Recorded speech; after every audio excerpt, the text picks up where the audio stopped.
എൻ്റെ ജീവിതത്തിൽ ആദ്യമായിട്ടാണ് എനിക്ക് വാലൻറ്റൈൻസ് ഡേക്ക് ഒരു ഗിഫ്റ്റ് കിട്ടുന്നത്. മറ്റാരുമല്ല, എൻ്റെ കൂടെ വർക്ക് ചെയ്യുന്ന അന്ത്രിയ എന്ന് പറയുന്ന കൊളീഗാണ്. ഞങ്ങൾ തമ്മിൽ പരിചയപ്പെട്ടിട്ട് ആകെ 7-8 മാസമേ ആയുള്ളൂ. എങ്കിലും ഞങ്ങൾ ജോലി സമയങ്ങളിൽ വല്ലപ്പോഴും കൂടെയാണ് കാണാറുള്ളത്.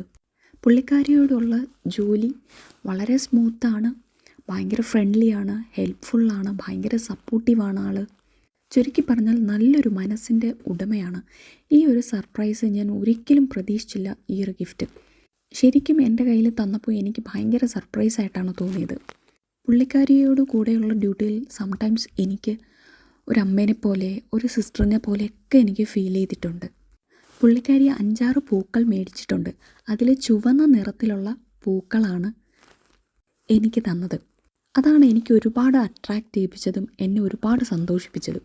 എന്നെ കണ്ട അന്ന് തൊട്ട് ഇന്ന് വരെയും എന്നോടൊരു പ്രത്യേക സ്നേഹമാണ്. അതുകൊണ്ട് എനിക്ക് തിരിച്ചും പുള്ളിക്കാരിയോടൊരു പ്രത്യേക സ്നേഹമാണ്. ഇതുവരെയും പുള്ളിക്കാരിയുടെ വായിൽ നിന്ന് ഒരു ഹർട്ട് ചെയ്യുന്ന വാക്കോ, ഒരു നെഗറ്റീവായിട്ടുള്ള ബിഹേവിയറോ സംസാരമോ ഒന്നും എനിക്ക് ഫീൽ ചെയ്തിട്ടില്ല. ശരിക്കും പറഞ്ഞാൽ നല്ലൊരു മനസ്സിൻ്റെ ഉടമ എന്ന് തന്നെ പറയാം. നമ്മുടെ ജാതിയോ മതമോ കളറോ നമ്മൾ വന്ന രാജ്യമോ ഒന്നും നോക്കിയിട്ടല്ല നമ്മളോട് ബിഹേവ് ചെയ്യുന്നത്. അതെനിക്ക് ഒരുപാട് പ്രാവശ്യം മനസ്സിലായിട്ടുണ്ട്. So thank you so much my dear അന്ത്രിയ.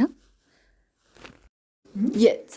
Oh. Fieber, alles Gute zum Valentinstag. Dankeschön.